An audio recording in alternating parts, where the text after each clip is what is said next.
আসসালামু আলাইকুম। আমাকে ঠিকঠাক মতো দেখায় এবং শোনা যাচ্ছে কিনা একটু কাইন্ডলি যদি জানাতেন, ঠিক আছে? আসসালামু আলাইকুম।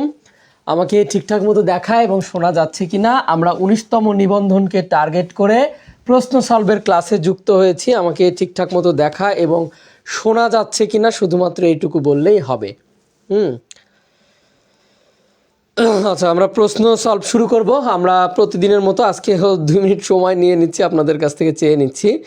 আমরা একটু আমাদের কাজগুলো কমপ্লিট করি, আপনারা যতগুলো জায়গায় সম্ভব শেয়ার করে। আচ্ছা, এই প্রশ্নটার আনসার করেন, বাংলাদেশের বৃহত্তম বদ্বীপ কোন জেলায়? এটা আনসার করলেই হবে। হ্যাঁ, আপনারা যারা যুক্ত হয়ে যাচ্ছেন অলরেডি, আপনারা কাইন্ডলি একটু ইয়ে করবেন।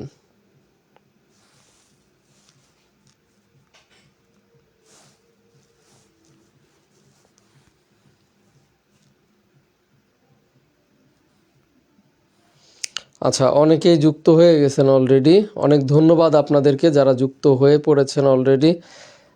আমাদের আজকে একটু দেরি হয়ে গেছে। আজকে আমরা আধা ঘন্টার ভিতরে সবগুলো সলভ করে ফেলার চেষ্টা করব। খুব বেশি সময় নাই আজকে। এরপরে আবার মনসুর স্যার ক্লাস দিবেন, গণিত ক্লাস।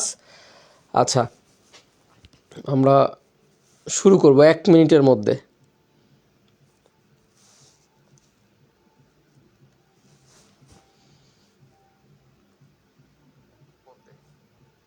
আচ্ছা, সরে দাঁড়াবো। আচ্ছা, সরে দাঁড়াইছি, ঠিক আছে, সরে দাঁড়াইছি, সমস্যা নাই।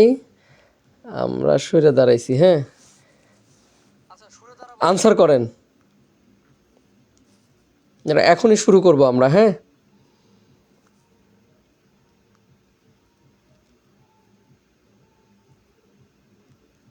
সরে দাঁড়াইছি, ঠিক আছে, সরে দাঁড়াইছি।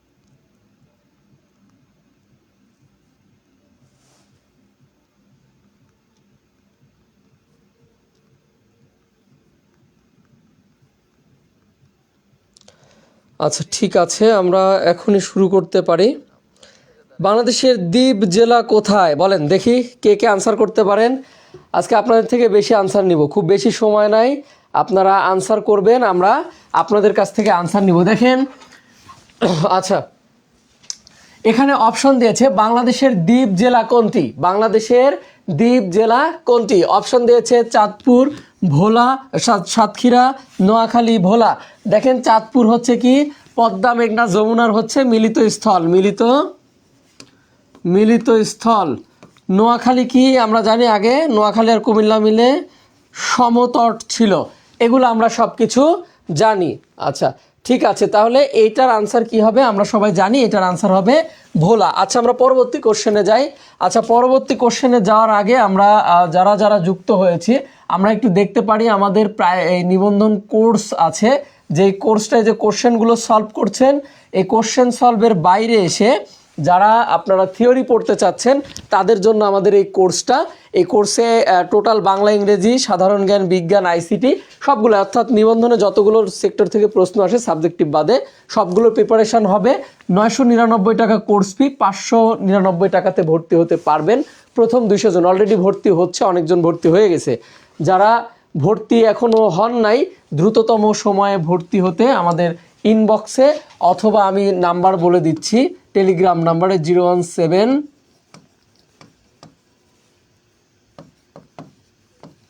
এই নাম্বারে আপনি টেলিগ্রাম অথবা হোয়াটসঅ্যাপে যোগাযোগ করে ভর্তি হয়ে যেতে পারেন। ঠিক আছে, টেলিগ্রাম অথবা হোয়াটসঅ্যাপে যোগাযোগ করে এই নাম্বার থেকে আপনি ভর্তি হয়ে যেতে পারেন। ঠিক আছে।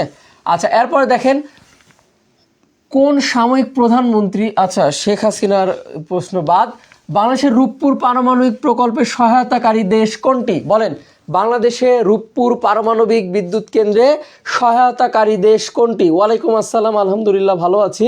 সবাই কোশ্চেনের আনসার করেন দ্রুততম সময় এবং লাইভটা শেয়ার করে আপনার সব ফ্রেন্ডদের কাছে পৌঁছায় দেন। দ্রুততম সময় আনসার করেন, আজকে বেশি সময় নাই। আজকে বেশি সময় নাই, দ্রুততম সময় আনসার করে সবার কাছে পৌঁছায় দেওয়ার একটু ব্যবস্থা করেন।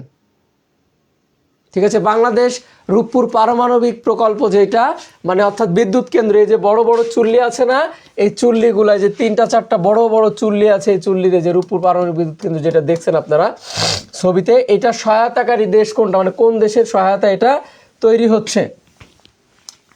চীন। মনে রাখবেন, ভারত এই সব প্রকল্পে বাংলাদেশকে হেল্প করবে না কোনো দিনই, এটা সম্ভব না।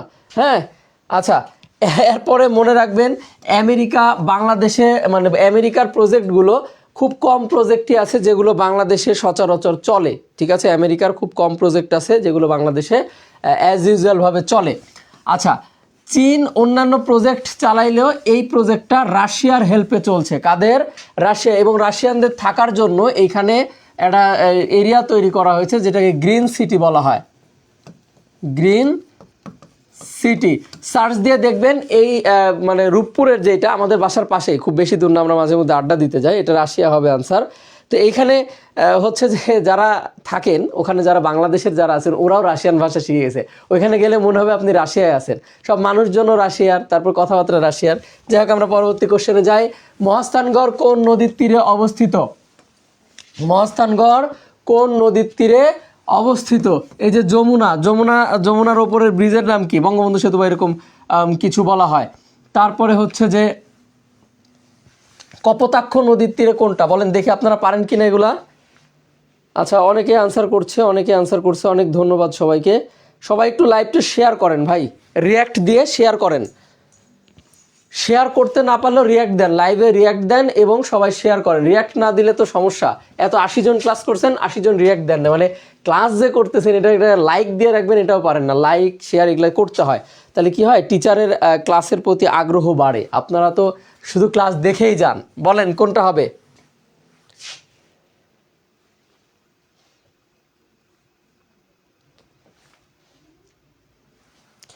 এই কপোতাক্ষ নদ এটা কার জীবনে? মাইকেল মধুসূদন দত্ত। মাইকেল মধুসূদন দত্তের জীবনের সাথে জড়িত, ঠিক আছে?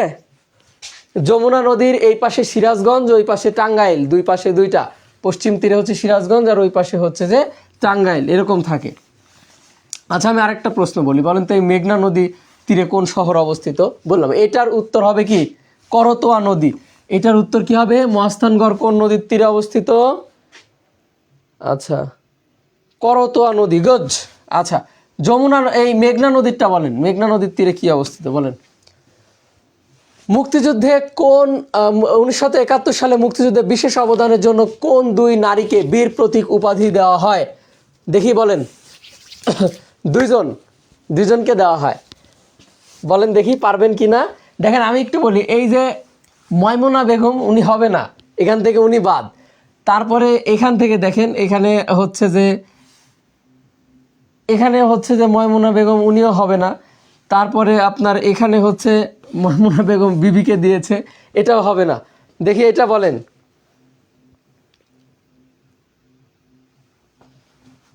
এইটার আনসার কি হবে দেখি, বলতে পারেন কি না?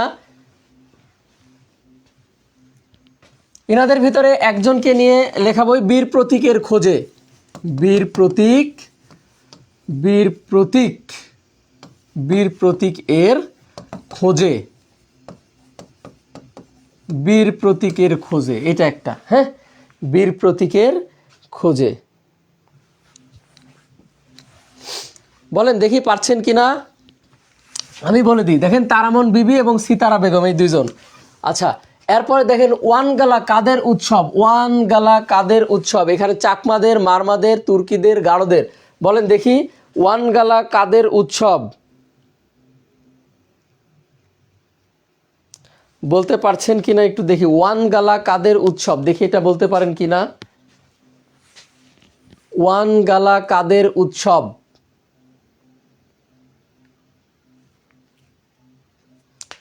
বলতে পারছেন কিনা দেখি, ওয়ানগালা কাদের উৎসব?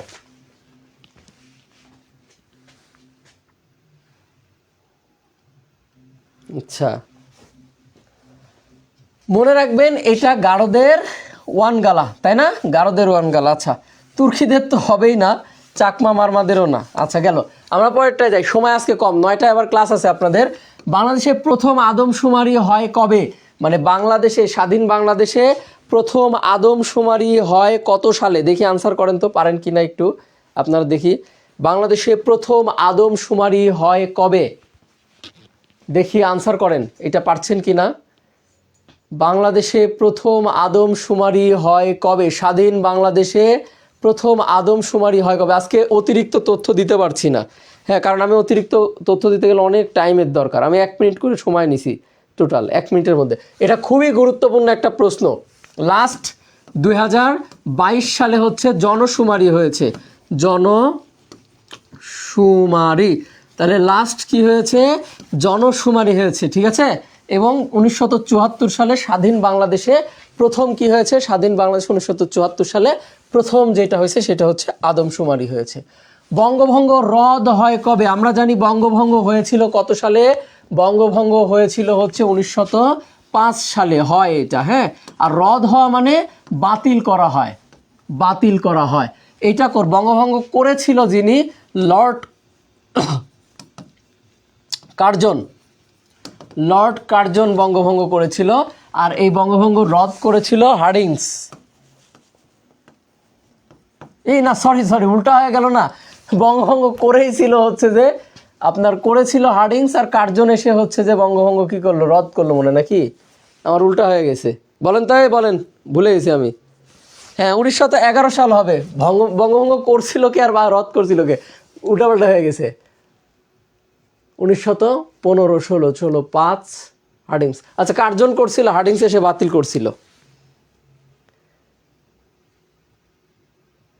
কার্জন করছিল, হার্ডিংস এসে বাতিল করছিল।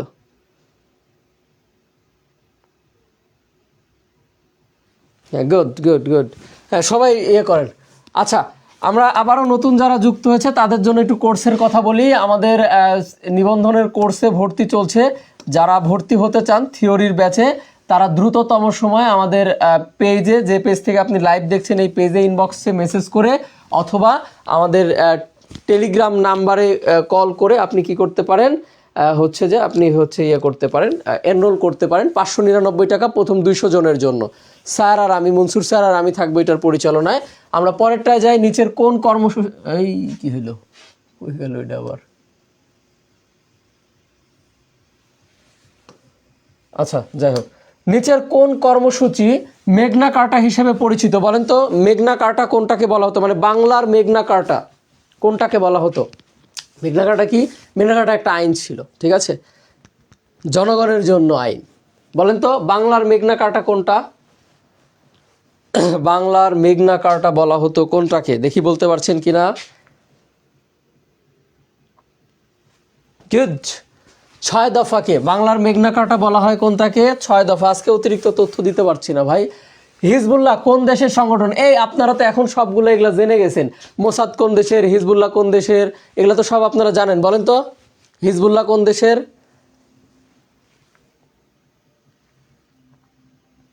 গুড গুড গুড গুড, অনেক ধন্যবাদ। হিজবুল্লাহ কোন দেশের বলেন? ওইটা আগেরটা দ্রুত আনসার করতে হবে। হিজবুল্লাহ কোন দেশের সংগঠন? হিজবুল্লাহ 6 দফা। গুড, অনেকজন আনসার করছে। জি, ওয়ালাইকুম আসসালাম। যারা সালাম দিয়েছেন সবার সালামের উত্তর একসাথে দিচ্ছি। ওয়ালাইকুম আসসালাম ওয়া রাহমাতুল্লাহ। বলেন হিজবুল্লাহ কোন দেশের সংগঠন? অপশানে আছে জর্ডান, ফিলিস্তিন, মিশর, লেবানন। আপনারা ফিলিস্তিনেরটার নাম জানেন, হামাস নাকি? হামাস। এখন বলেন বাকিগুলো বলেন দেখি পারেন কি না।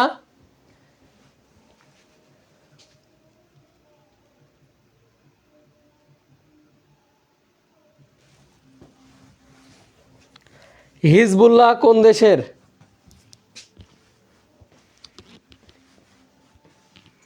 বলেন দেখি আনসার করতে পারেন কিনা। হিজবুল্লাহ কোন দেশের সংগঠন?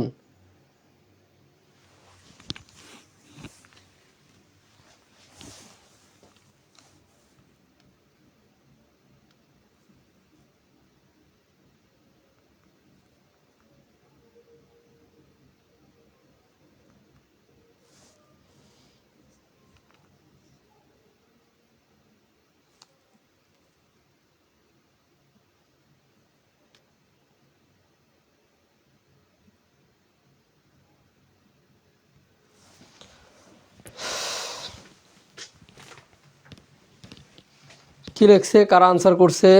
ফিলিস্তিন। ফিলিস্তিনেরটা তো আমি বললাম হামাস। ফিলিস্তিন বাদে হবে তাইলে অবশ্যই। জানি না, হ্যাঁ, না পারলে জানি না, ঠিক আছে, এটা ভালো, না পারলে জানি না। দেখেন এটা লেবানন ভিত্তিক একটা সংগঠন। কি ভিত্তিক? লেবানন। 1980 সালের দিকে এই সংগঠনটা গঠন করা হয়, একটা রাজনৈতিক সংগঠন, মানে ইসরায়েলের আগ্রাসনের বিরুদ্ধে। জাপানের পার্লামেন্টের নাম কি? এটা সেদিনও আনসার করাইছি। এটার আনসার হবে ডায়েট। কি হবে? ডায়েট, এটা নিয়ে আর বেশি কথা নেই, এটা মুখস্থ রাখেন। কয়েকটা প্রশ্ন হচ্ছে জাতীয় প্রশ্ন নিবন্ধনের জন্য। জাতীয় হচ্ছে যে আপনার পরিবেশ, আন্তর্জাতিক পরিবেশ দিবস, তারপরে হচ্ছে যে জাপানের পার্লামেন্টের নাম কি, এরকম কয়েকটা প্রশ্ন আসে যেগুলো জাতীয়, এগুলো আসবেই। হ্যাঁ, তাহলে এটা কি ডায়েট, জাপানের পার্লামেন্টের নাম। আচ্ছা, ফিফা 2026 কোথায় অনুষ্ঠিত হবে বলেন তো? এইটা খুব গুরুত্বপূর্ণ। এবছর যেহেতু 26 সাল, এটা এখন সাম্প্রতিক হিসাবে এটা কাজে দিবে, সাম্প্রতিক হিসাবে এটা কাজে দিবে ব্যাপক হারে, যেহেতু 26 সাল। বলেন 26 সালে কোন দেশে হবে বলতে পারবেন? হ্যাঁ, গুড, ডায়েট। বলেন ফিফা বিশ্বকাপ 2026 কোথায় অনুষ্ঠিত হবে? ফিফা বিশ্বকাপ 2026 কোথায় অনুষ্ঠিত হবে?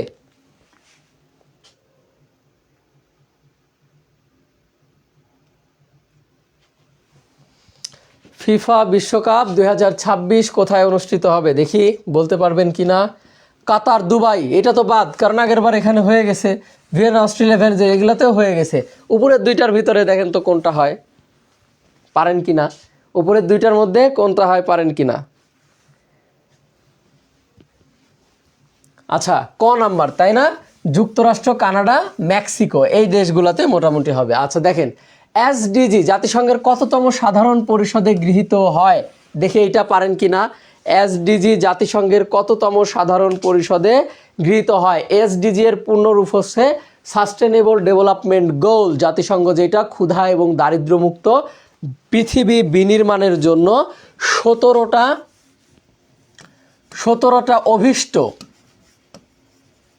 অভিষ্টকে সামনে রেখে এই কার্যক্রমটা চালাচ্ছে 2015 সাল থেকে 2030 সাল পর্যন্ত। 15 থেকে 30 মানে এই সময়টা, মানে 16 থেকে 30 আর কি, এই সময়টা তারা হাতে নিয়েছে মোটামুটি এই সাস্টেনেবল ডেভেলপমেন্ট গোল। এখান থেকেও প্রশ্ন আসে, এসডিজি যেটারে বলে সাস্টেনেবল ডেভেলপমেন্ট গোল, এইটা থেকে কি হয় জাতিসংঘে হচ্ছে যে আপনার কি হবে এখান থেকে মানে কততম অধিবেশনে হয় এটা বলা হয়েছে। সাস্টেনেবল ডেভেলপমেন্ট জাতিসংঘের একটা মানে লক্ষ্য এবং উদ্দেশ্য, জাতিসংঘের সদস্য দেশগুলোর মধ্যে ক্ষুধা এবং দারিদ্র্যমুক্ত একটা পরিবেশ তৈরি করার জন্য এরা একটা দীর্ঘমেয়াদী 15 বছর মেয়াদী একটা পরিকল্পনা নেয়, যেটা 17টা উদ্দেশ্যকে সামনে রেখে এগোচ্ছে। এই 17টা উদ্দেশ্য মনে রাখতে হবে, কোনো একটা দিয়ে বলতে পারে এটা কততম উদ্দেশ্য। কেউ বলছে 72, কেউ বলছে 70। দেখ আনসার করেন, আমি একটু সময় দিই, সময় যেহেতু আছে আরও 20 মিনিট, করেন আনসার দেখি। কেউ বলছে 70, কেউ বলছে 72। দেখি আনসার করেন সবাই।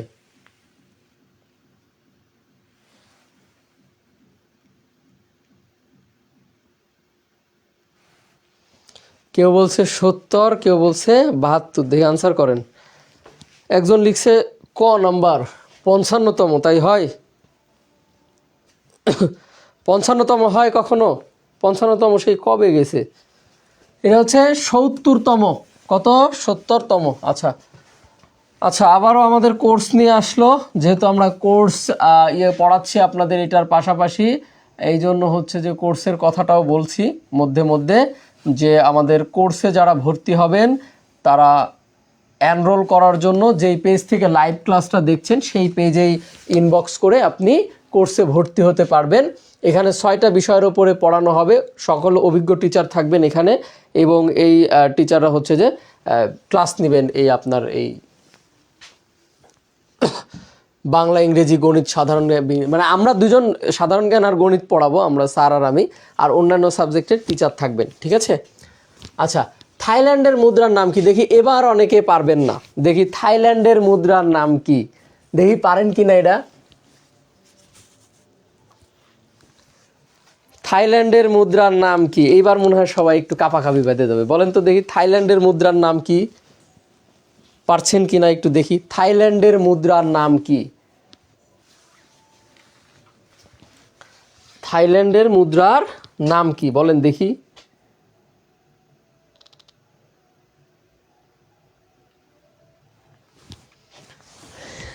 আচ্ছা, থাইল্যান্ডের মুদ্রার নাম এখানে কি বলছে? এখানে কি বলছে? ক্রোনা, রিঙ্গিত, বাত আর লিরা। লিরা কোথাকার? তুরস্কের নাকি? রিঙ্গিত কোথাকার? মালয়েশিয়ান। আচ্ছা, আর বাদ বাকি থাকলো দুইটা, তাহলে এই দুইটার মধ্যে আনসার হবে অবশ্যই। তাহলে দেখেন দেখছেন আজকে মনে হয় 10 মিনিটে সব সলভ করে ফেললাম। আসলে সলভ করতে সময় লাগে না জানেন, এগুলা অন্যান্য দিন 1 ঘন্টা সময় নিয়ে সলভ করে, আজকে কয় মিনিট হচ্ছে, 12 মিনিট হচ্ছে মনে হয় শুরু করা, নাকি কয় মিনিট এরকম, 20 মিনিট হয়নি এখনো, না 20 মিনিট হয়েছে এরকম। তাহলে কি এটা আনসার হবে বাত, তাই না? আচ্ছা, এরপরে আসি। আচ্ছা, শান্তিতে নোবেল পুরস্কার দরকার নাই, আমরা নিব না। IMF এর সদর দপ্তর কোথায় বলেন? এইটা খুব গুরুত্বপূর্ণ। IMF এর সদর দপ্তর কোথায়? আমি সদর দপ্তর থেকে যে প্রশ্নগুলো আসে সেগুলো কিন্তু আপনাদেরকে বলে দিয়েছি। সদর দপ্তর থেকে যেই প্রশ্নগুলো আসে আমি সবগুলোই বলে দিয়েছি আপনাদেরকে। বলেন দেখি, সদর দপ্তর মনে রাখবেন। অর্থ সংক্রান্ত সংস্থাগুলো কোথায় অবস্থিত বলেন? অর্থ সংক্রান্ত সংস্থাগুলো কোথায় অবস্থিত? আমি কয়েকটা জিনিস মনে করিয়ে দিয়েছিলাম আপনাদেরকে, এইটা মনে রাখার জন্য বেশ কয়েকটা জিনিস বলেছিলাম। বলেন তো কি কি, এগুলো কিভাবে মনে রাখবেন? রোম হচ্ছে যে শান্তির শহর, শান্তির শহর বলছিলাম। খাইলে পেটে যেহেতু খিদা লাগে, এই জন্য পেটে খিদা যেহেতু খাইলে লাগে, তাই জন্য শান্তি লাগে। খিদা মানে খিদা লাগলে খাইলে শান্তি লাগে, তাহলে খাইলে যেহেতু শান্তি লাগে, এই যে খাবার সম্পর্কিত সংস্থা সব রোমে অবস্থিত। নিউ ইয়র্ক কি? নিউ ইয়র্ক হচ্ছে যে আপনার পৃথিবীর রাজধানী, এই জন্য জাতিসংঘ যেহেতু পৃথিবীর সবচেয়ে বড় একটা সংস্থা, এই জন্য পৃথিবীর রাজধানীতেই জাতিসংঘের সদর দপ্তর। এরপরে জেনেভা কি? জেনেভা তো সম্মেলনের শহর, এটা কি আর বলবো। আর মনে রাখবেন আমেরিকানদের টাকা বেশি, এই জন্য অর্থ সংক্রান্ত সংস্থা সবগুলো এই ওয়াশিংটন ডিসিতেই অবস্থিত। মানে আমেরিকানদের টাকা বেশি, এই জন্য টাকা সংক্রান্ত সংস্থা সবগুলাই কোথায় অবস্থিত? ওয়াশিংটন ডিসিতে। আচ্ছা, এরপরে জ্বালানি তেল উৎপাদনের শীর্ষ দেশ, মানে শীর্ষে কোন দেশ? জ্বালানি তেল উৎপাদনে শীর্ষ দেশ কোনটি? দেখি পারেন কি না। জ্বালানি তেল উৎপাদনের শীর্ষ দেশ কোনটি? আনসার করেন দেখি। কতজন ক্লাস দেখে? 75 জন। লাইভ শেয়ার করেন। কি ব্যাপার, আপনাদের সংখ্যা কমে আসলো কেন লোকজন? এরা কি মানে হচ্ছে যে ইয়ে করে না, মানে প্রিপারেশন নিচ্ছে না নাকি এরকম কিছু? 81 জন। আচ্ছা বলেন।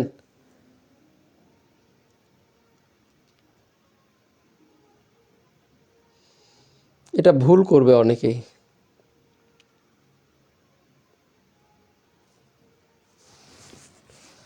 কোথায় যেন গান বাজতেছে, পোলা তো নয় সেজে আগুনেরই গোলা। বলেন দেখি, এটা অনেকেই ভুল করবে, আনসার করেন দেখি পারেন কি না। আমি একটু দেখাই, আমি একটু বলি। হ্যাঁ, আমি একটু বলি, বলবো হচ্ছে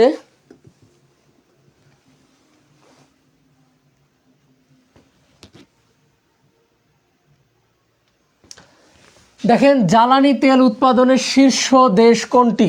এইটা যদি আপনি মনে রাখতে চান তাহলে একটা জিনিস মাথায় রাখবেন, সেটা হচ্ছে যে এই জ্বালানি তেল উৎপাদনে শীর্ষ দেশ কোনটি, এইটা যদি আপনি মনে রাখতে চান তাহলে মনে রাখবেন সৌদি আরব বাদ। এরা কি করে? এরা হচ্ছে অপরিশোধিত তেল মানে উৎপাদন না, উত্তোলন করে। অপরিশোধিত, শোধিত, দ্যাট মিন্স আপনাকে বুঝতে হবে পেট্রোলিয়াম। গতদিন বলছিলাম না যে খনি থেকে যে তেল উঠে ওইটারে পেট্রোলিয়াম বলে, ওইটারে তাপ দিয়ে রিফাইন করলে তারপরে তাপমাত্রার এক একটা ধাপে ধাপে ডিজেল, পেট্রোল, কেরোসিন, বিটুমিন এরকম নিচে এসে বিটুমিন জমে। ঠিক আছে, দেশ ইরাক না।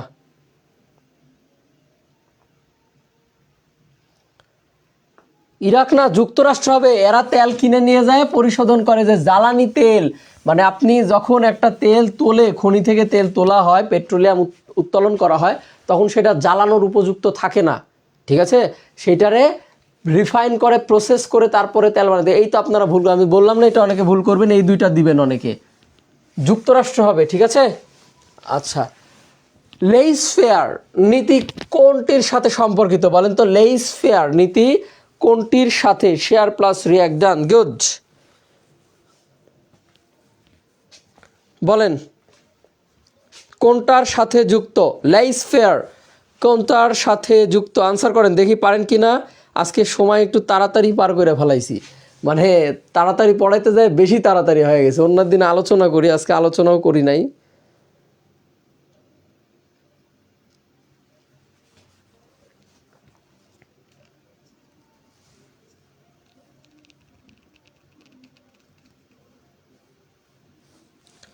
লেইস ফেয়ার বলেন দেখি, আনসার করতে পারেন কি না? আমি আপনাদেরকে বোর্ড ছেড়েই দিচ্ছি, বলেন আনসার করতে পারেন কি না। হ্যাঁ এই তো আনসার করছে আদ্রিতা আখি। আচ্ছা লেইস ফেয়ার, দেখেন গণতন্ত্র নো, কেন হবে না? খেলাধুলা না, অনেকে মনে করতে পারে লেইস ফেয়ার খেলাধুলা, কিন্তু লেইস ফেয়ার একটা ফরাসি শব্দ, ঠিক আছে, ফরাসি শব্দ, ফরাসি শব্দ, এর অর্থ তাকে ছেড়ে দাও, তাকে ছেড়ে দাও, অর্থাৎ এটা হচ্ছে মুক্তবাজার অর্থনীতির সাথে যুক্ত। মুক্তবাজার অর্থনীতি কি? যেখানে যে কেউ তার অর্থনৈতিক কর্মকাণ্ড সম্পাদন করতে পারবে, অর্থাৎ অর্থনৈতিক কর্মকাণ্ড শুধুমাত্র সরকারের কাছে কুক্ষিগত থাকবে না, ঠিক আছে, অর্থনৈতিক কর্মকাণ্ড সরকারের কাছে কুক্ষিগত থাকবে না।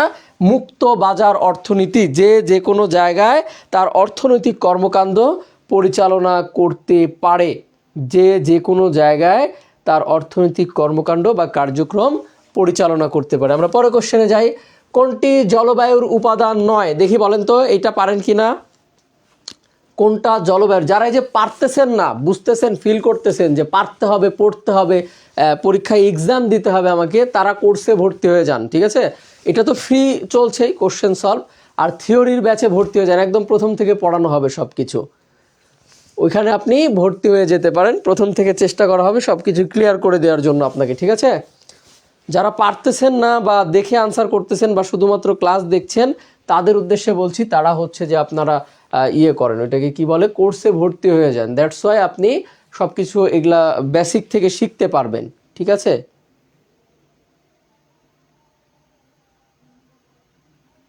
হ্যাঁ ধন্যবাদ।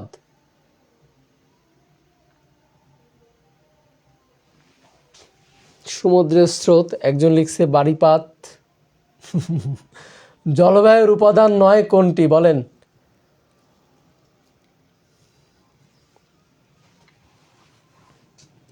জলবায়ুর উপাদান নয় কোনটি বলতে হবে দেখি। আচ্ছা কেন বলি, সমুদ্রের স্রোত বলতে বাড়িপাত অর্থাৎ বৃষ্টিপাত বলতে পারেন, তারপরে বায়ুপ্রবাহ, এটাও বায়ুপ্রবাহ কি ন্যাচারালি হয়, বায়ুর আর্দ্রতা এটাও তো স্বাভাবিকভাবে ন্যাচারালি হয়, কিন্তু সমুদ্রের স্রোত বায়ুপ্রবাহ থেকেই তো সমুদ্রের স্রোত হয় রে পাগলা, তাই না? সমুদ্রের স্রোত তো হচ্ছে যে আপনার একটা কি বলবো ফিজিক্যাল ব্যাপার, মানে একটা বাতাসের চাপে, বাতাসের ধাক্কায় এটা হচ্ছে যে স্রোতের সৃষ্টি হয়, তাহলে বায়ু অটোমেটিক প্রবাহিত হচ্ছে কোনো না কোনো মেকানিজমের মাধ্যমে, তাহলে এটা। তারপরে কি গেল বাড়িপাত, এটাও তো হচ্ছে যে আপনার একটা পরিবেশগত ব্যাপার, তাই না? হুম, হ্যাঁ, এই যে সমুদ্রের স্রোত হবে। আচ্ছা তারপরে আমাদের কোর্স আছে, কোর্সের ব্যাপারে আমরা কথা বলছিলাম, কোর্সের ব্যাপারে অনেকগুলো কথাই বলছি। যারা কোর্সে ভর্তি হবেন দ্রুততম সময় ইনবক্স করতে পারেন, আমাদের 200 জন পর্যন্ত 599 টাকায় কোর্স করতে পারবেন। এখন দেখেন সবজি চাষ বিদ্যাকে কি বলা হয়, এটা নিয়ে আমাকে অনেকে ধুয়ে ফেলাইছিল। সবজি চাষ বিদ্যা নিয়ে আমাকে অনেকেই ধুয়ে ফেলাইছিল, ঠিক আছে? সবজি চাষ বিদ্যা নিয়ে এই 18তম নিবন্ধনের প্রশ্ন এটা, এটা নিয়ে আমার অনেকেই ধুয়ে ফেলছিল যে স্যার এইটা কিভাবে হইলো, এটা আমি মানে সবাই বলছিল এটা হর্টিকালচার হবে, ক নাম্বার আনসার দিছিল, ঠিক আছে? হর্টিকালচার তো উদ্যান চাষবিদ্যা, সবজি আর উদ্যানের ভিতরে পার্থক্য করতে পারতে হবে, সবজি এবং উদ্যান এই দুইটার ভিতরে পার্থক্য করতে পারা লাগবে।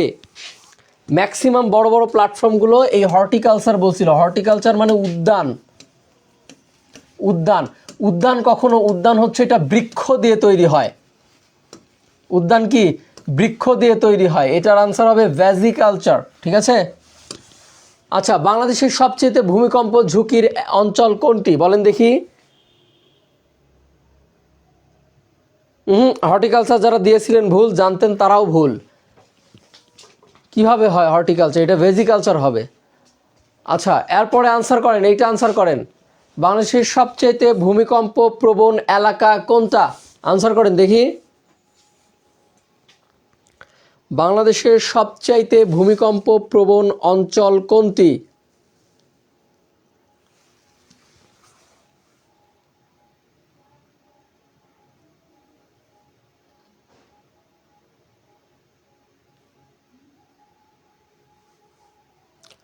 পারবেন? আনসার করতে পারবেন?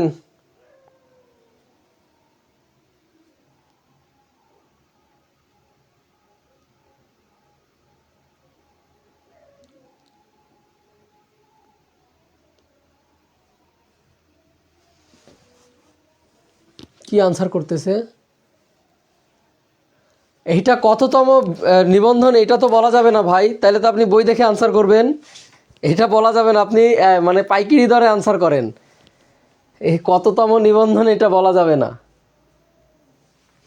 দেখেন, বাংলাদেশের মানচিত্র যদি আপনি আঁকেন, তাহলে বাংলাদেশের মানচিত্র যদি কি আঁকতেছি এটা আমি মাঝে মধ্যে পাগলার মতো, মানে আমার মানচিত্র হইল না, যদিও এখন এই মানচিত্র স্মার্ট বোর্ড মানুষকে অনেকটা ইয়ে করে দিছে, মানে আচ্ছা যাই হোক, বাংলাদেশের এই সেক্টরটা মানে এই সাইডটা হচ্ছে যে দক্ষিণ পশ্চিম, এই পাশে পশ্চিম, এই নিচের দিকে দক্ষিণ। হ্যাঁ, এই যে এই সাইডটা, এই অঞ্চলটা বাংলাদেশে মোটামুটি এই দক্ষিণ পশ্চিম অঞ্চলটা ভূমিকম্প প্রবণ অঞ্চল হিসেবে খ্যাত। রক্তে প্লাটিলেটের কাজ কি বলেন দেখি, এটা পারেন কি না? রক্তে প্লাটিলেটের কাজ কি বলতে পারেন কি না দেখি? রক্তে প্লাটিলেটের কাজ কি? হ্যাঁ, দক্ষিণ পশ্চিম হবে, উত্তর পশ্চিম না।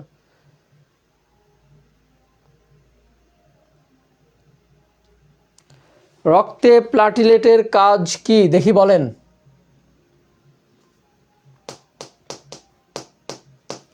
বলতে পারছেন কি না? আমি জায়গা ছেড়ে দিই আপনাদেরকে, বলেন রক্তে প্লাটিলেটের কাজ কি?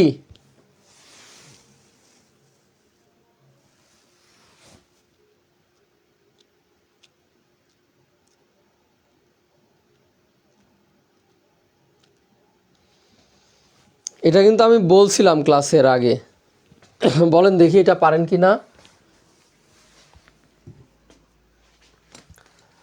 O2 অক্সিজেনের কাজ কি? খাদ্য পরিবহন করে জায়গা মতো নিয়ে যাওয়া। কি করা? খাদ্য পরিবহন করে জায়গা মতো। সংক্রমক প্রতিরোধ না, এটা হবে না। এরপরে দেখেন রক্তের পিএইচ মান নির্ধারণ করা, নো এটাও হবে না। রক্ত জমাট বাঁধা হচ্ছে প্লাটলেটের কাজ, ঠিক আছে? রক্ত জমাট বাঁধানো, ওই যে অনুচক্রিকা দিয়ে রক্ত জমাট, যে দেখেন না কেটে গেলে লাল লাল অংশ। টাইম কি আছে? আর 2-3 মিনিট আছে। আচ্ছা, শেষ আমাদের প্রায়। কম্পিউটার থেকে কম্পিউটার তথ্য আদান প্রদানকে কি বলা হয় বলেন তো দেখি। এইটার আনসার 7-8টা ক্লাস হয়ে গেছে ফ্রি, আজকে মনে হয় কত 7 নম্বর ক্লাস চলে, না 7-8 নম্বর ক্লাস চলে আজকে, ঠিক আছে? রক্ত জমাট বাঁধতে সাহায্য করে, এটা বলেন। কম্পিউটার থেকে কম্পিউটারের তথ্য আদান প্রদানকে কি বলা হয় দেখি, বলতে পারেন কি না? আমি 2 মিনিটই সময় নিব। এটার আনসার কি হবে বলেন? এটার আনসার আসলে এখানে অ্যাপ্রোপ্রিয়েট আনসার নাই, তবে ইন্টারনেটকেই ধরা হচ্ছে স্বাভাবিকভাবে ওইটা অনুযায়ী। যাই হোক, আমাদের কোশ্চেন আজকের মতো সলভ হইলো। আপনারা এখনই হচ্ছে যে ম্যাথ ক্লাসে জয়েন হইতে পারবেন 9টার সময়। আর যারা আমাদের কোর্সে ভর্তি হবেন, মনসুর স্যার কোর্সের ব্যাপারে আলোচনা করবেন। যারা ভর্তি হবেন অতি দ্রুত ভর্তি হয়ে যান, আমাদের ক্লাস শুরু হয়ে যাবে কোর্সের খুব দ্রুততম সময়ে। কোর্সের ক্লাস শুরু হবে। আমি লাস্টে একটু ফিনিশিং দিয়ে দিই। আমাদের এই কোর্সটা হচ্ছে একদম আপনার যে 0 থেকে এই নিবন্ধনের প্রিপারেশন, যারা এই যে প্রশ্নের আনসারগুলো পারলেন না, শুধু দেখলেন যে আরেকজন আনসার দিল অথবা দেখে দেখে আনসার দিচ্ছেন, যারা একদম বেসিক থেকে থিওরির ক্লাসে ভর্তি হতে চান, তারা হচ্ছে যে ভর্তি হতে পারেন। বাংলা ক্লাস থাকবে 25টা, ইংরেজি 25টা, গণিত 25টা, সাধারণ জ্ঞান 25টা, বিজ্ঞান 5টা, আইসিটি 5টা, এই টোটাল 110টা ক্লাস, 110+ ক্লাস নিয়ে।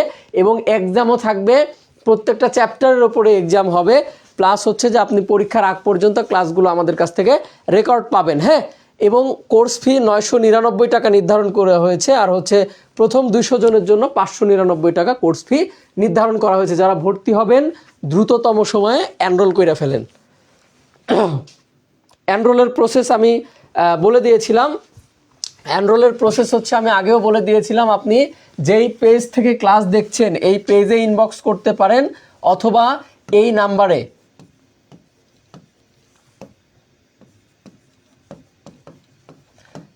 নাম্বারে টেলিগ্রাম অথবা হোয়াটসঅ্যাপে মেসেজ করে আপনি ভর্তির ডিটেলস নিয়ে ভর্তি হতে পারেন, ঠিক আছে?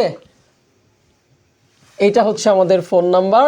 আর হচ্ছে এটা ভর্তির প্রসেস বলে দিলাম, একদম ইজি প্রসেস। আর যদি মনে করেন যে একদম সহজে হবেন, তাহলে যেই পেজে লাইভ ক্লাস দেখছেন এই পেজেই মেসেজ দেন।